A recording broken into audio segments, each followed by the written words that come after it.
Come, Holy Spirit. Lord, you're welcome here. Illuminate our minds and our hearts. May we create space, Jesus, to receive you more and more fully each moment, each day, and especially during this formation time.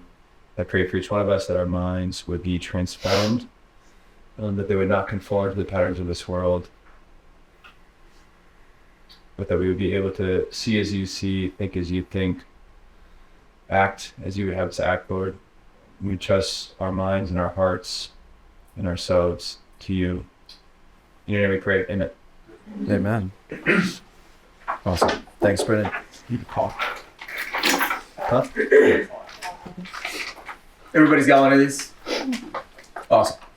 Well, friends, it's a joy to be with you this morning, and Brennan has asked me to kick off this part of your formation, the intellectual emphasis. And so I wanted to start strong, and I'm giving you my thesis right off the bat. One thing is needful. Now, this is not to discount, of course, the other three pillars, but within the Christian tradition, union with God happens because you have an intellect. It's the place where you come into communion with things and with reality. And so we're going to be speaking today. I'm going to posit to you that it is absolutely necessary that you have some sort of intellectual life. It doesn't mean that you need to be a philosopher.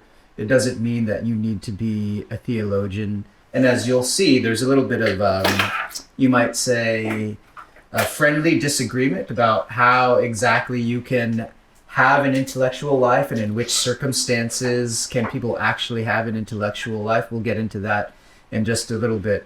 But regardless, I do want to submit to you that it is necessary for your flourishing to have some element of an intellectual life. So you know, of course, that we have these four pillars of formation that the church has offered to us. The source of this, as far as I can see, comes from JP2. And I will give you Shepherd's, this document that he wrote especially about priestly formation. But what is applicable to priests by analogy is applicable to all of us. And so the thing that I really want to highlight just in bringing this up is that all four pillars are always intertwined. And the more that you increase in your intellectual formation and your intellectual life, you're actually going to help some of the other pillars. You're going to help all of them, actually. Each of them helps the others. So you know it's important to be a good human. Why does the church want us to be good human beings, especially if we're called to be apostles of the new evangelization during this time? It's because you shouldn't be weird. You know, like everybody's weird in a good sense, but like don't be weird in a bad sense, you know?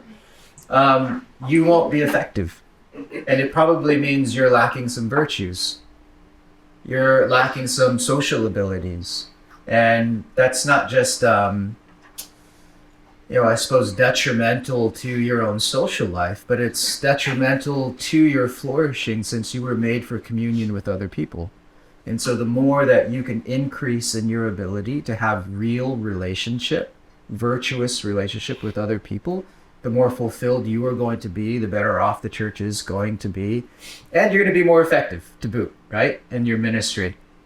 Pastoral, that's a given. We obviously want to be effective evangelizers. We want to take this good news and we want to transmit it to other people in a way that's not only clear, that's not only systematic or organized, but in a way that's effective. And in my experience, I've lived in different parts of the country and I've seen different parishes and institutions. You all do have something really special that you're building here at CTK. It's a very effective ministry, thanks be to God. But don't grow lackadaisical. That's something that has to be renewed over and over and over again. Especially, I think, during a time in which we probably could use more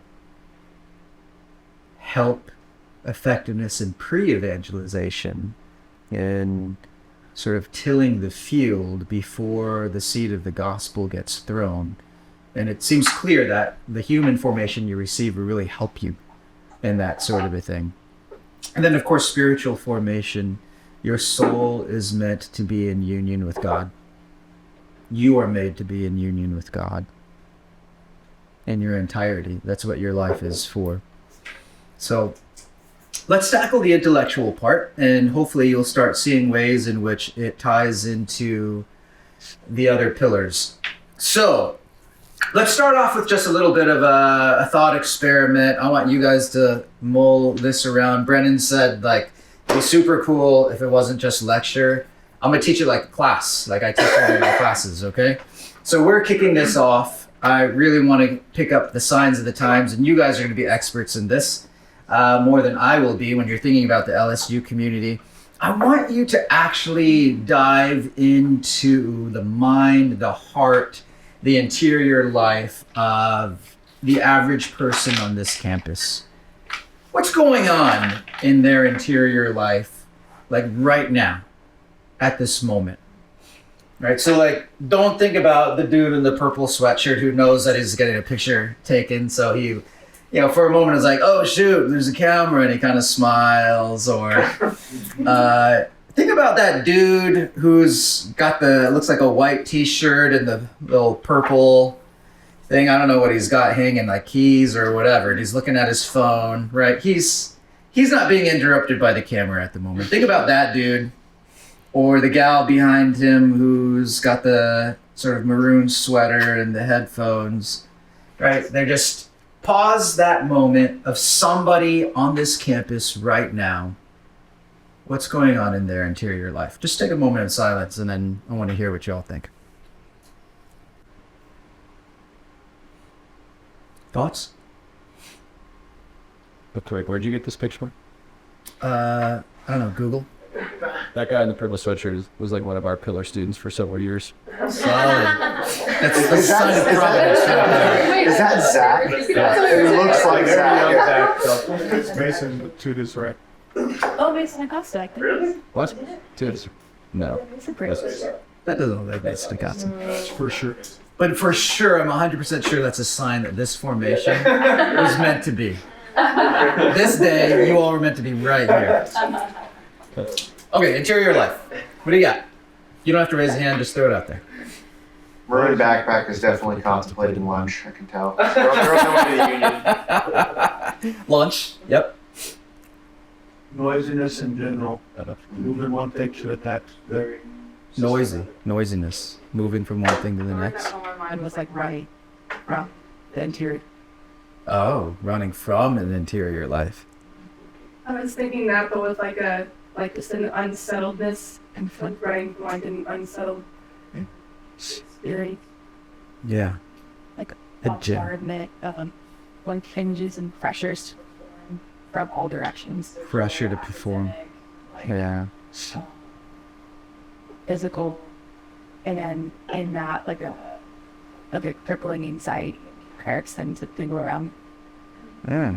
going up with what Father said, the noisiness, like, I think he's for them just going from thing to thing, even in between those things, like, having graduated last year, like, it's so rare you see someone to have earpods in, headphones in, whatever, in between classes, the constant voice, constant level of something, distance yourself from your life.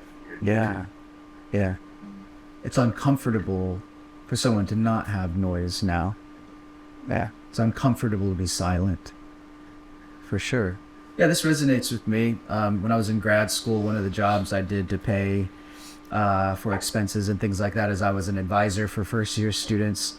And so often they're coming into college with this pressure. They had to know exactly what they were going to major in and what they were going to be once they leave college. And it was not unusual to have this sort of conversation with a college student and say, like, what are you majoring in? Oh, business.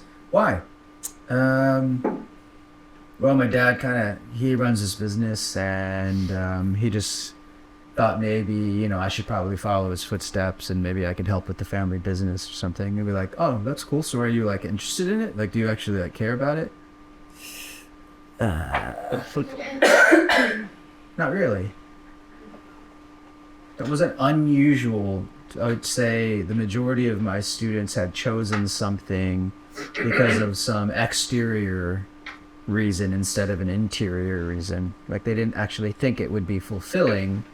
They have some sort of exterior pressure or perception that they feel like they need to answer to.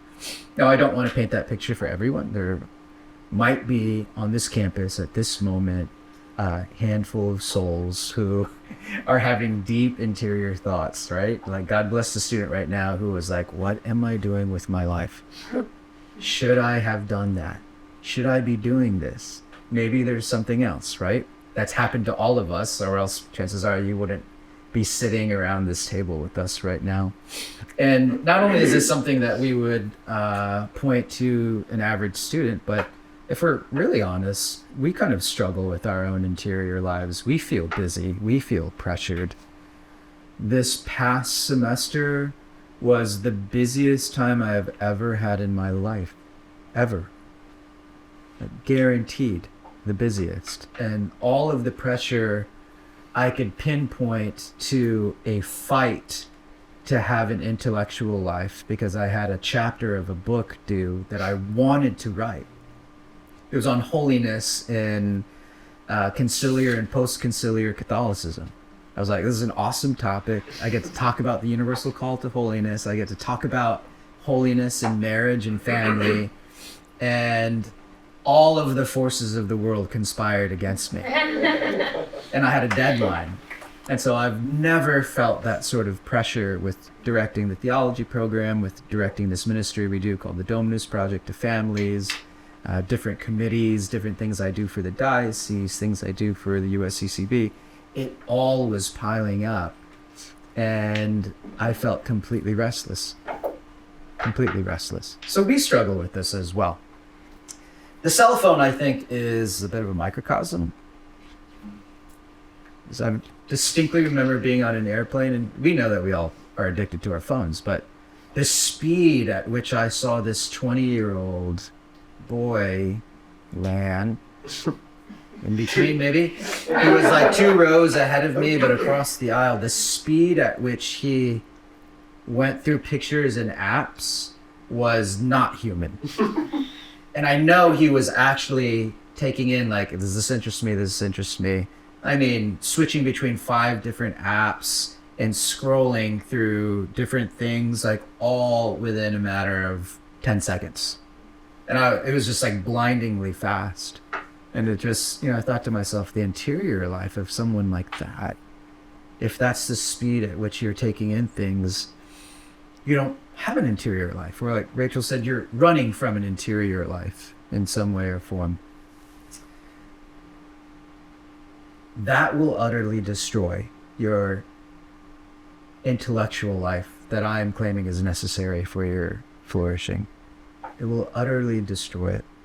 Because at the heart of the intellectual life is actually a sort of receptivity to the truth of the world. Your intellectual life is really a sort of receptivity to the truth of the world. Yeah, feel free to take notes as you wish. It does.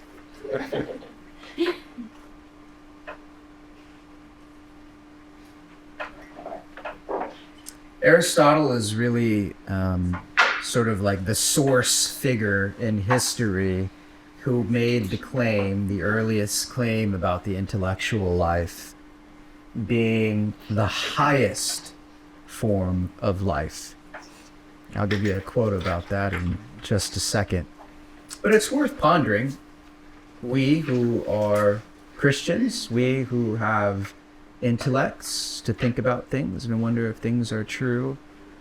Let's do a thought experiment here. So a rock, in order for a rock to flourish, it doesn't have to do much except exist there. Maybe rocks have more interesting lives than that, but it just exists there. For a plant to flourish, it needs the right combination of light and nutrients and water. For a dog to flourish, it needs the right amount of food and water and exercise and scratches behind the ears. What does a human need to flourish?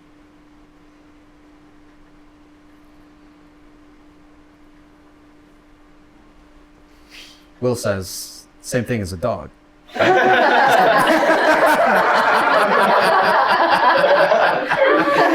long as the food is Rice Krispie treats. For real. Yeah. Maybe some deep contemplation behind what is a Rice Krispie treat? Yeah. What does its role within my life? Yeah. I like that, Will. I actually want to enter into that. Why would that? Like, somebody argue for me why something like that is necessary for human flourishing in comparison to rock, plant, dog.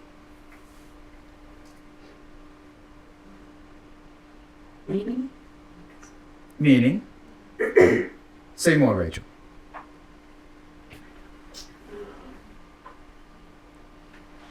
Yeah, just like purpose, meaning behind the things that we learn. And it's like it's something that just, I need this to physically survive, but something to like push me forward. Okay. So humans, if I take you correctly, have some sort of desire for purpose. Okay. Maybe order to, of like, by entering into the contemplation of the Rice Krispie treat, Will can kind of contemplate like where does like what's value does this have in the like what value is in the Rice Krispie treat compared to the other things in my life, Okay. and thus like how should I act towards the Rice Krispie treat compared to the other things in my Nice. life. Okay. It's not just any order, because there are some animals that are somewhat orderly, non-human animals that are somewhat orderly, but order in a hierarchy based on good, in other words. Yeah, that's really cool. I like that. He was actually doing some of that. He was like glucose, brain, intellectual formation. You know, he was making some decisions based on that. Well, the brain or the intellect, I think this is Aristotle, but like it's the only thing. It's like it's the proof that we like what we can use to combine the fact that we are like a body soul composite, because it's the only thing that we have evidence to that can like animals, they only can relate to what they've encountered, but our intellect allows us to relate to things that we can encounter. Like I've never seen a million-sided object, but I can contemplate a million-sided object, but that's like because it exists in something that is like spiritual and it's not like experiential, and so it allows like that's how I can relate to God, because I've seen him in the Eucharist, but like they're also I haven't seen him. Okay, so I'm a little crazy. So I actually, this is providential too, because I threw a cheap shot at you, and it was providential because you've actually opened up for us what I think is a strong proof for why the intellectual life is necessary, by you saying first that you had to contemplate your Rice Krispie treats. I mean, for something to flourish, its potencies, its powers need to be used to the full. That's when you're actually flourishing, right? When my body is aching and that rotator cuff I'm feeling it when I wake up in the morning, I'm not flourishing because I don't have the ability to use my shoulder to the full like I want it to. But flourishing means I can, whatever sort of given potencies or powers are within me can be used to the full. And in fact, I'm only really flourishing if I'm using them to the full. Well, human beings have something that other visible creatures do not, and it's this intellectual power. This power to not only think, because there are animals who think at quite high levels, chimpanzees and dolphins, etc., but to even ask the question, is it true? Is it true? And we could even think about abstract things like Will is telling us about. Like in his mind is a million-sided Rice Krispie treat. Like, could you imagine that? There are no animals, as far as we know, in the history of the world who have ever had that thought. In fact, I've never had it. For Will. Yeah. Thank you, Will. You've marked my life forever. You've imprinted something in my intellect that's just going to be there, even in eternity. It's amazing. Yeah. Okay. Let us continue here.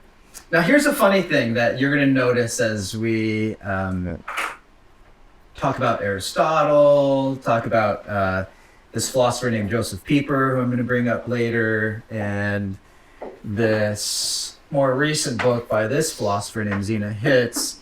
They tend to throw together the words intellectual, contemplation, and leisure almost as if they were synonymous.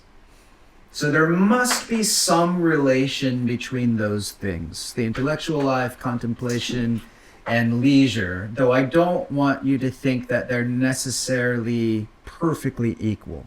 So there's a relation, but there must be some sort of distinction. So I'll bring that up right now. But here's Aristotle and his Politics. Leisure is the basis of everything. Think about that kid with the AirPods in right now who thinks busyness is the basis of everything, moving from thing to thing. This is like an intellectual 2x4, right? Leisure is the basis of everything. It is true that leisure and work are both necessary, but it is also true that leisure is preferable and is more of an end. How could he say such a thing? Keep in mind what we just said about humans and our intellects, and you'll begin to see why Aristotle's making this claim. I'm going to go through a few more slides, and I want you to take this in. So think of this as the first slide in the series with Aristotle. Now I'm just going to take you through certain moments in salvation history and see if you could find some connections. See if this point that I'm arguing and that Aristotle seems to be arguing too, if leisure has some relationship to the intellectual life. See if there are connections that come together in your mind. This slide is from St. John's Bible. It is a Bible in which they took the sort of monastic way of illuminating manuscripts and attempted to do a more modern version, and this is the 7 days of creation. So God blessed the seventh day and hallowed it, because on it God rested from all his work which he had done in creation. So we have Aristotle, we have God resting at the end of his work in creating. Let's move from the Old Testament to the New Testament. You are anxious and troubled about many things. One thing is needful. Mary has chosen the good portion, which shall not be taken from her.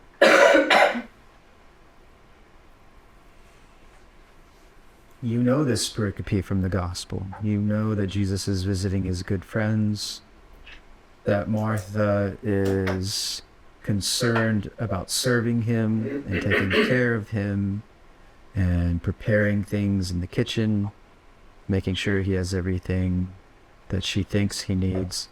And Mary is sitting at his feet, listening to him. One thing is needful. Let's move ahead from the New Testament a few centuries to the time of Augustine. He lived in the later 400s, early 500s, and his most famous work is the Confessions. This is one of my favorite parts of the Confessions. It's not usually brought up by scholars as a favorite part of the Confessions. But he used to visit a man by the name of Ambrose, yes, the saint, Ambrose, who was well known for his rhetorical ability. Augustine first went to hear Ambrose not because he was a saintly man, not because he was a bishop. He went because he heard he was a good speaker. And Augustine was a speaker himself. His job was literally to give speeches. And so he wanted to see just how good this man was. And only by listening to these homilies did he begin to have his heart slowly molded by the things that Ambrose was actually saying. So knowing that Ambrose was wise at some point, he would often visit, and Ambrose would have his door open purposely so that people could walk in, and Augustine would ask him questions. Yeah, imagine I'm a professor. Sometimes even if I shut the door, which by the way is like the universal sign of a professor, like, I'm really busy working on something right now, right? Even with the door shut.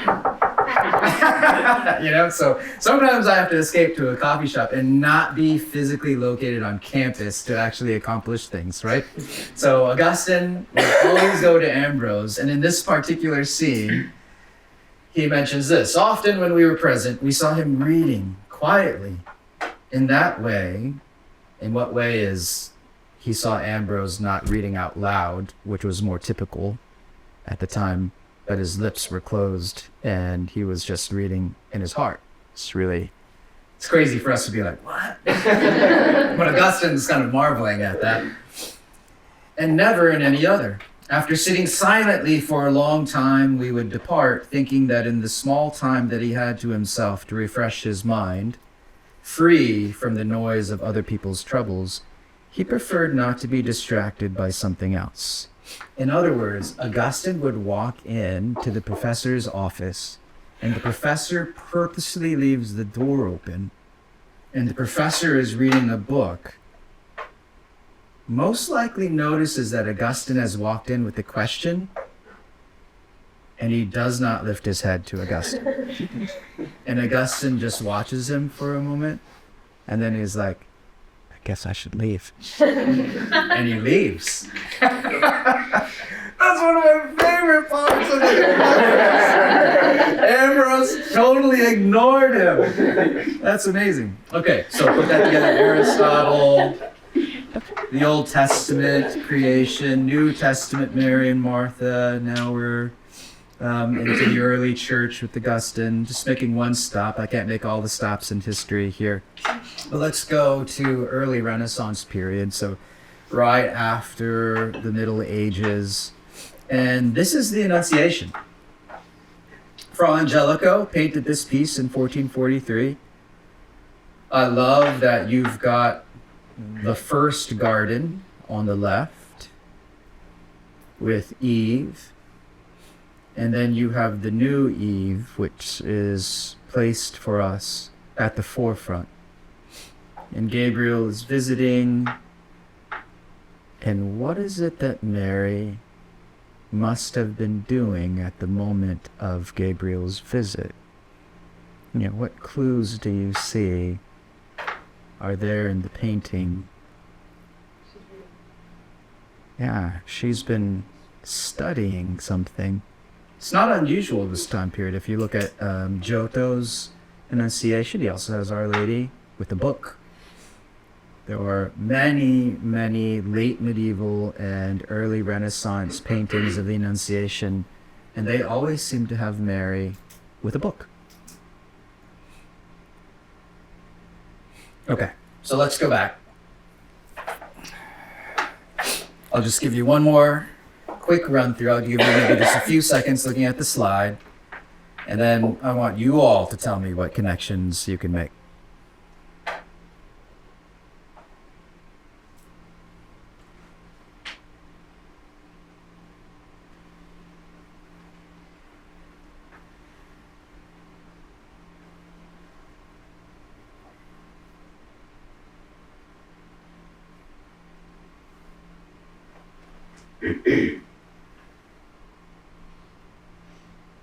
All right, what do you see? What are the connections? Or what questions come to mind when you try to piece those things together?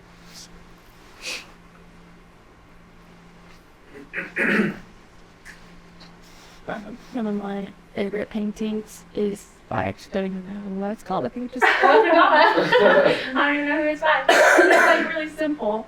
And it's just Mother Mary doing laundry. Or the soundbar license.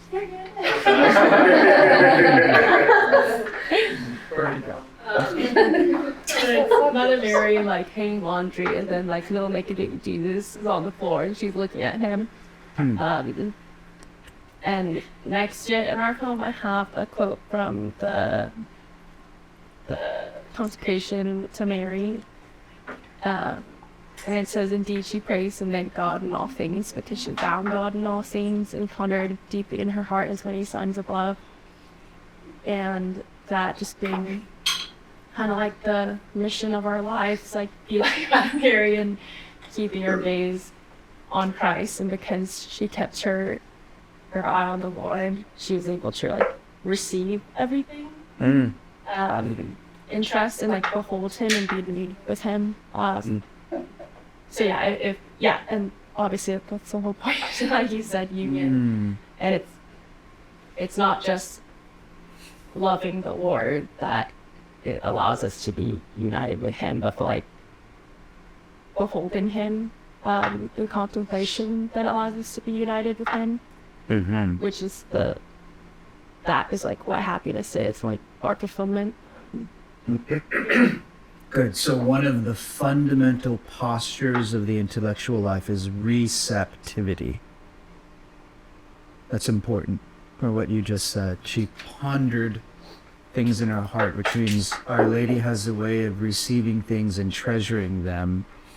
I was thinking about that last night, actually, as I was thinking about this talk, Teresa, and I looked up the Greek word that was used there that we render treasured, and its original meaning is to observe and then preserve.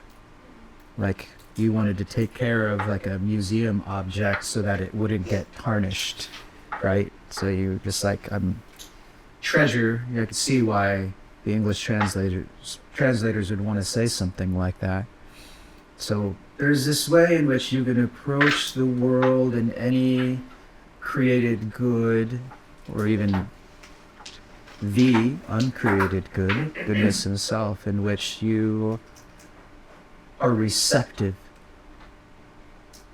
It's a very different posture than you wanting to, I guess what's a good way to put it? Always act upon something, or to think that your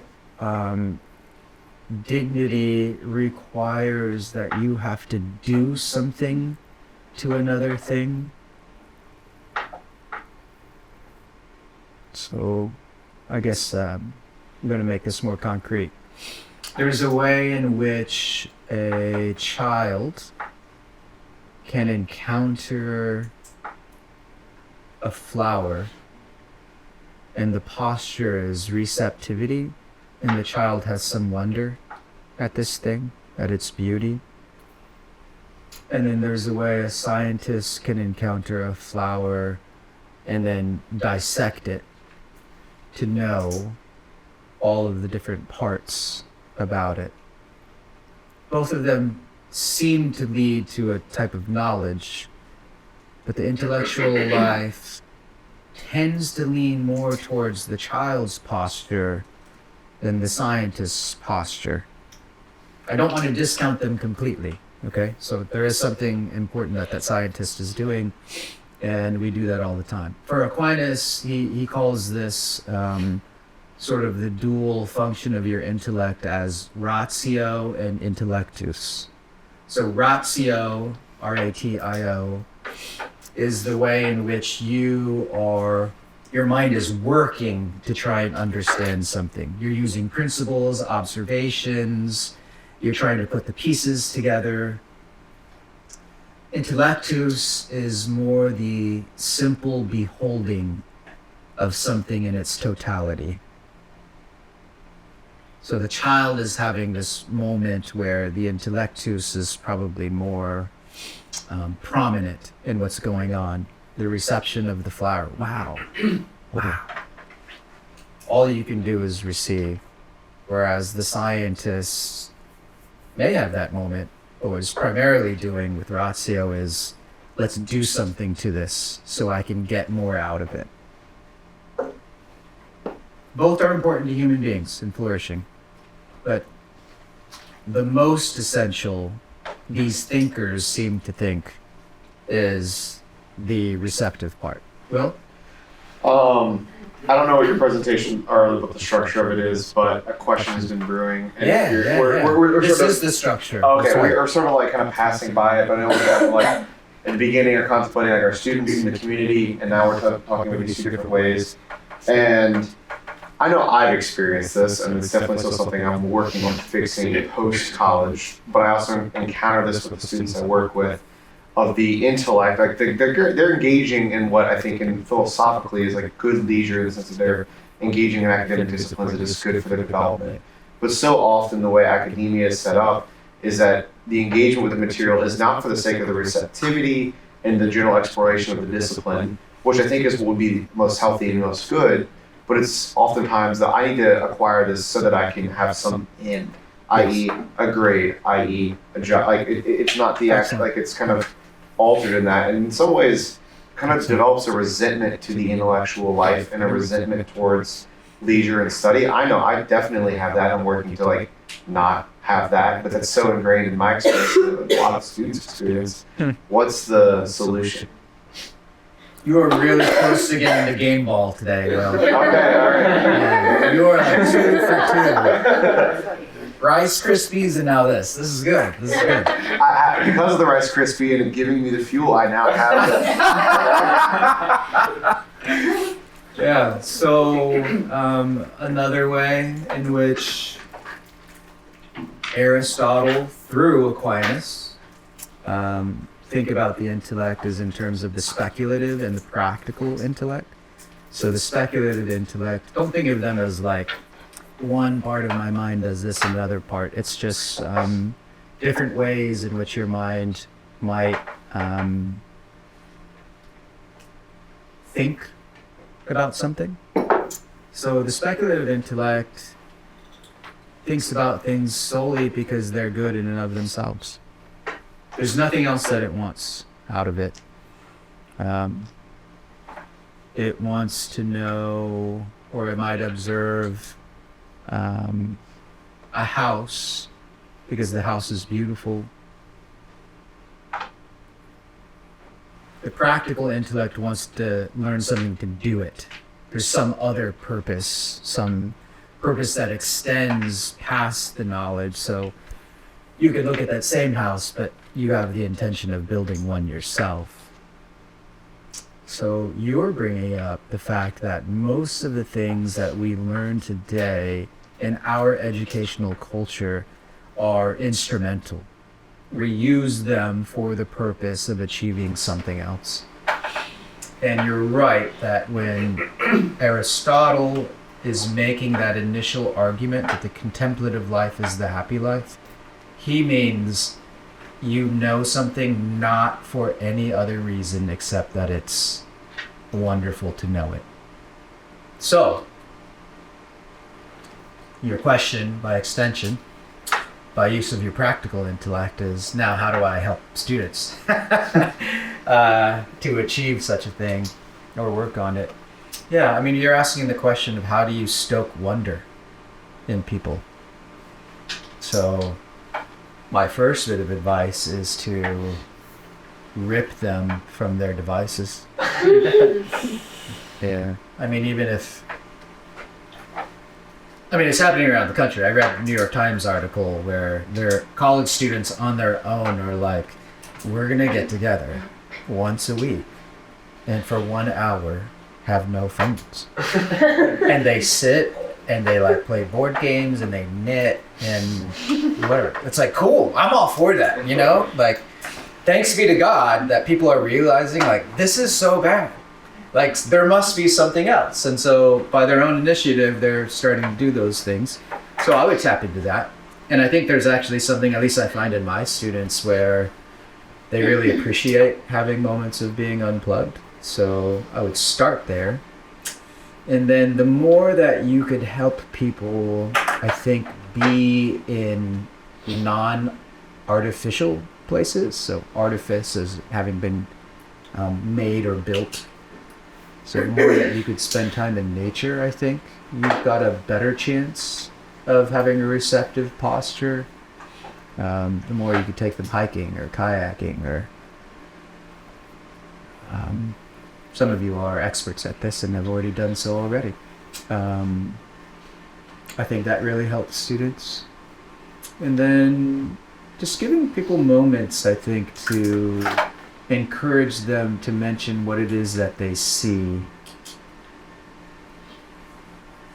Pieper, this philosopher that I'll mention in a little bit here, he's got this essay, Only the Lover Sings, and there's this wonderful part of it where he's on a ship and most of the other passengers are there for sightseeing, and so they're passing by like supposedly ugly parts of the places that they're going by. Like they're going by New York City and like a more like neighborhoody place, and like he's mentioning how his fellow passengers are just like, ugh, like there's nothing in the tour guides about this, you know, like they've been reading their tour books, and but for him it's like, look at these chess tables that the city set up for the immigrants to play, and look at that fallout shelter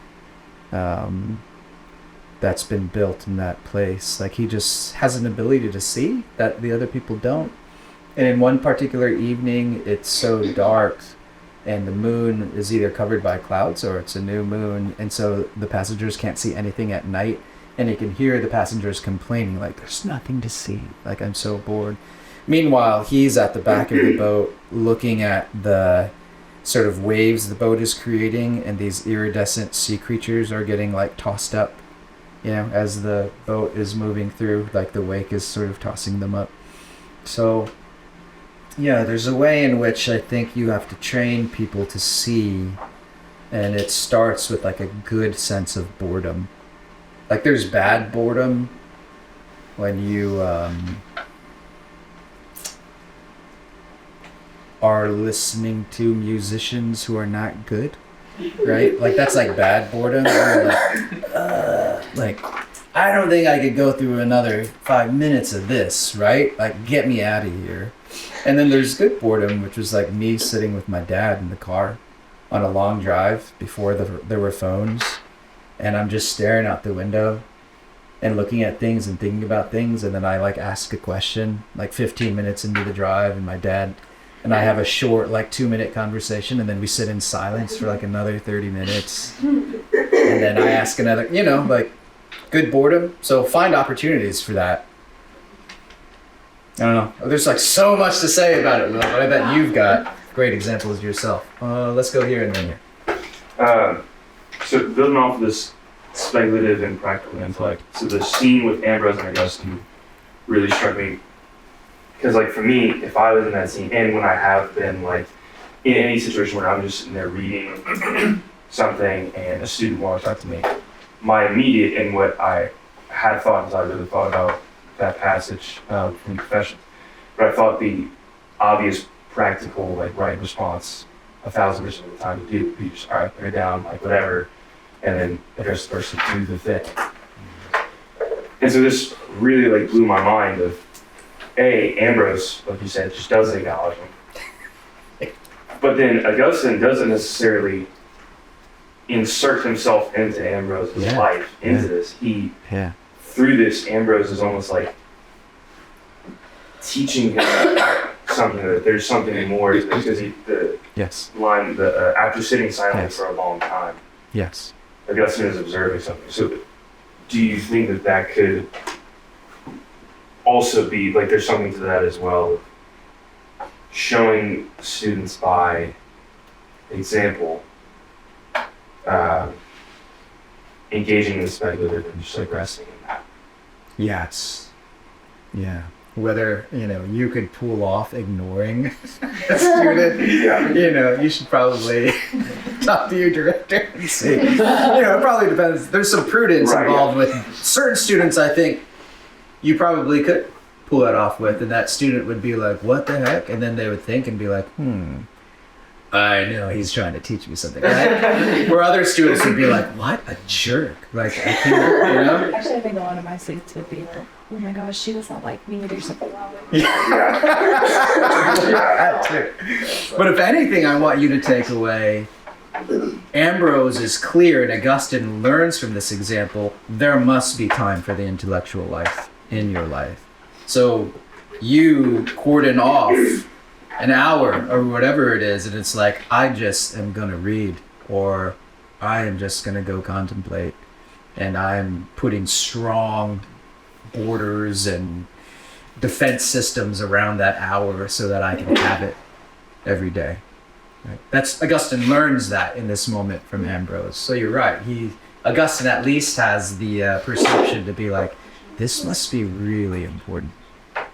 I should do this too. So Aristotle, like talking about Aristotle, came to this. Aristotle was a pagan, but coming to being able to like receive things holistically. So now, right? Let's jump on a second to the opposite of love is use. Right, so when I would think of the scientist, I would think of the use. Not that it's inherently bad. And then the other example, right? The intellectus is something like receiving something, like holistically. Do you find that now, obviously Aristotle can experience that without knowing God, is there one that usually leads to the other? So like Augustine obviously was taught by Ambrose before he knew God about this receptivity, and then had the capacity to receive God.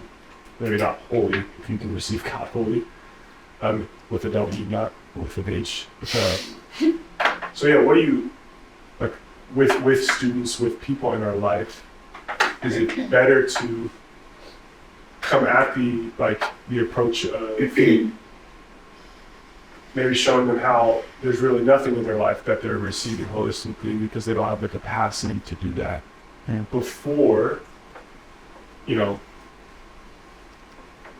coming after like, hey, you don't know God, when maybe they don't have the capacity to know Him.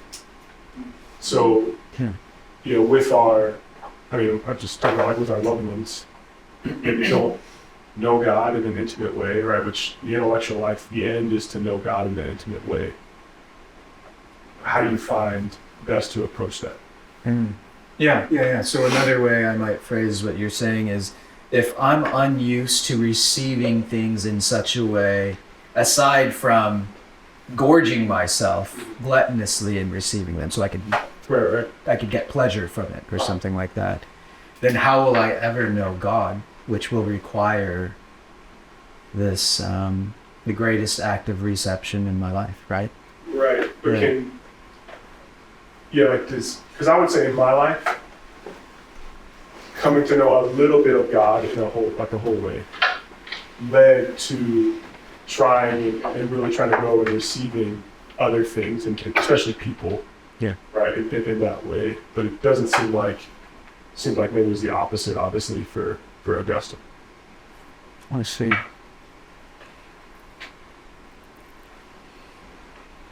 Well, since, I think we have to say this, right? People are going to have those encounters in different ways, and God finds a way. So I can imagine there will be some who receive God before they're open to receiving other people and other things, and then for other people it will work the other way. But I think what we can say from this is you should be working on, especially if you have a student who you think has very little of an interior life or has a hard time sitting with the interior life, you should work on finding ways in which that person can be just a little bit more receptive. Like whatever that is, it could be something as simple as like, hey, next time if your friend wants to buy you the coffee, just let him buy the coffee and say thank you. But just do that one thing. Like, we're going to work on that this week, right? Like this, small moment of receptivity, and then someone can grow through that. Because you do want to get someone to the point where they can sit before the Lord, even in the throne room of their own heart, and submit themselves to Him. But that takes stillness. Yeah, have leisure and know that I am God. Okay? So, that's a really good question. Good. Okay, I'm going to say a few quick things about these slides, and then I'm going to turn our attention. I'm going to 11:30? Yeah? Well, should probably just go to the handout then. I'll just say this about creation. God caps the whole thing with rest. So, if I pose the question to you, should you rest so you can work, or do you work so you can rest? And what would you think that the correct answer is? Just mull that over for a bit, Amen.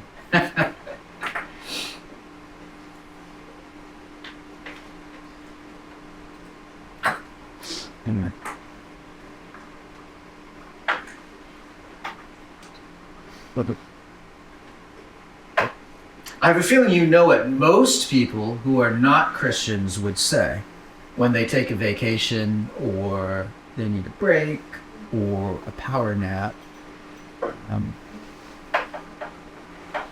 We flip the whole thing on its head.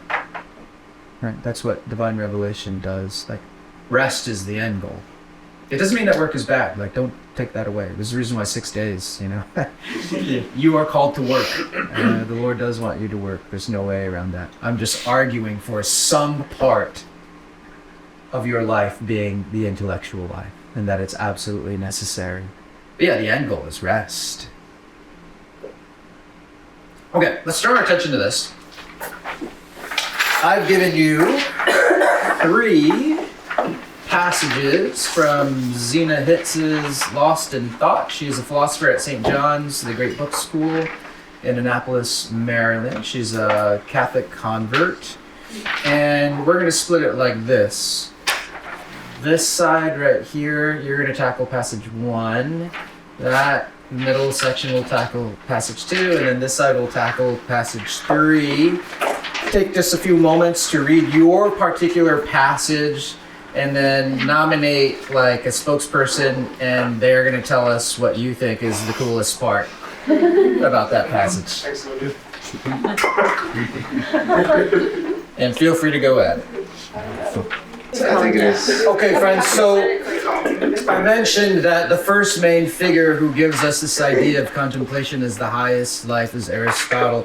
Here are 2 modern guides that can help you. So if you're just looking for a book or something that you want to read up on this, these are 2 fairly easy to read books. They're not academic in the sense of like dense with footnotes or things like that. Like, you could take these books to the beach and just sort of ponder things by reading a few pages, right? So Aristotle actually thought contemplation required the life of being a philosopher. He thought that you had to be fairly wealthy, you had to have a lot of free time, because the other people who are doing things that you need to live would be your slaves or your servants. Hence the servile arts versus the liberal arts. So he actually thought that you had to be somewhat what we would call elite.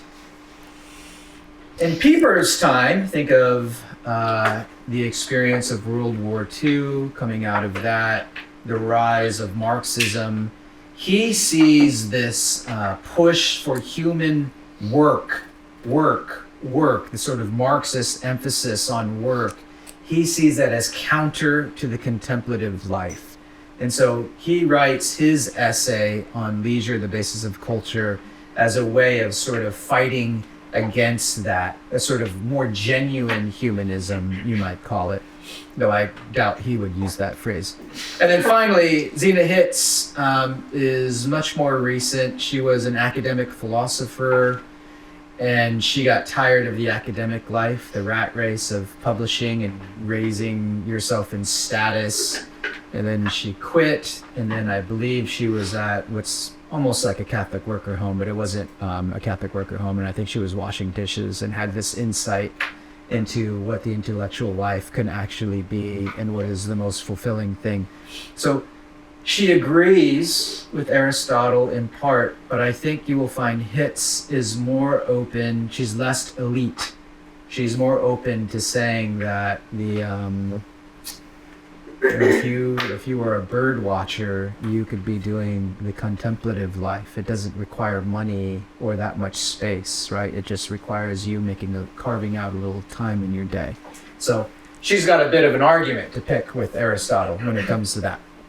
With that as a setup, group number 1, what was the coolest thing? You didn't pick a spokesperson, so now someone's got to have a little hallelujah moment. Okay. Well, we spent the majority of our few minutes mostly confused by the line. Hence the discomfort of the marriage of convenience, the difficulty of enjoying long commute by car for its own sake, or by contrast, the ease of pausing to enjoy a beautiful landscape. Yes. There were really several different kind of like ways we were wondering how to interpret this. So the question is, since you said the question is, how do we interpret this? Yeah. I think what Hitz is trying to say is some activities are more conducive to a contemplative life than others. It is possible to, for instance, I don't know, find something that you would be like, there's no way you could have a contemplative life about that. People pick on like video game players all the time, right? So it's like, play video games, that's not a contemplative life, that sort of thing. I think Hitz would say, well, actually, I could imagine the young man or woman being like, man, it's really amazing how they produce the artwork for this scene. Like, I wonder which scenes like this would be more effective. And, like there is a way in which you could actually have a contemplative life about video games, but it's probably not as conducive to it as like the bird watcher, something like that. So these, she brings up the distinction, I think, in this passage between what Will already mentioned, things that you use versus things that are good in and of themselves. And I think that's an important thing when you're considering like the object of your contemplation when you're choosing something. Some things just tend to be more lovable in and of themselves.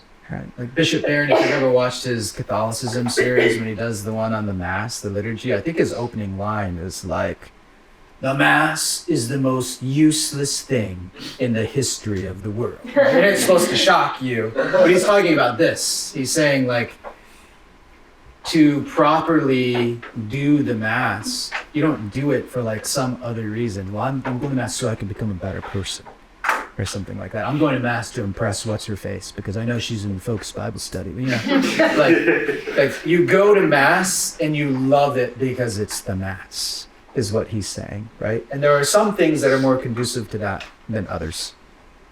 Group 2. Speaking. Surprise! You get the game ball, man. It's yours. It's yours. Yeah.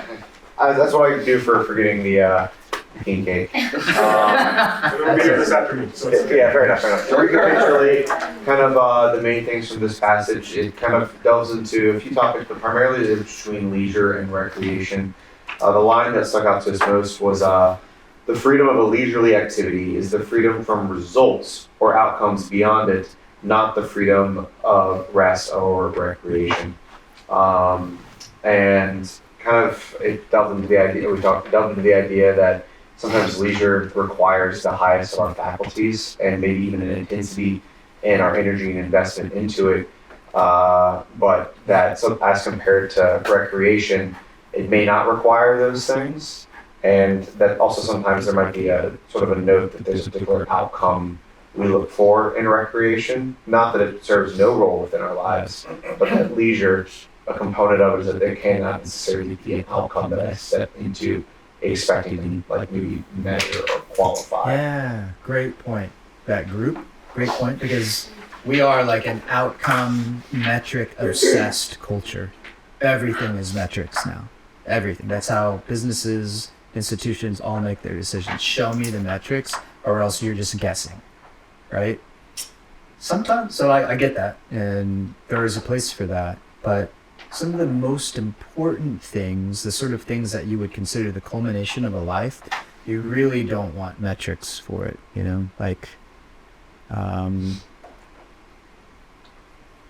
I don't want to approach my wife when she was my girlfriend. I'm thinking about asking her to marry me. Like, give me the stats on, you know, the different locations and the chances of her saying yes or no, depending on the time of day, the place that we're at, or something like that, right? There's just, it sort of cheapens what's going on, and then it starts becoming more about success than it is about her, right? So the things that you want to have as your highest objects of contemplation sort of demand that loving gaze.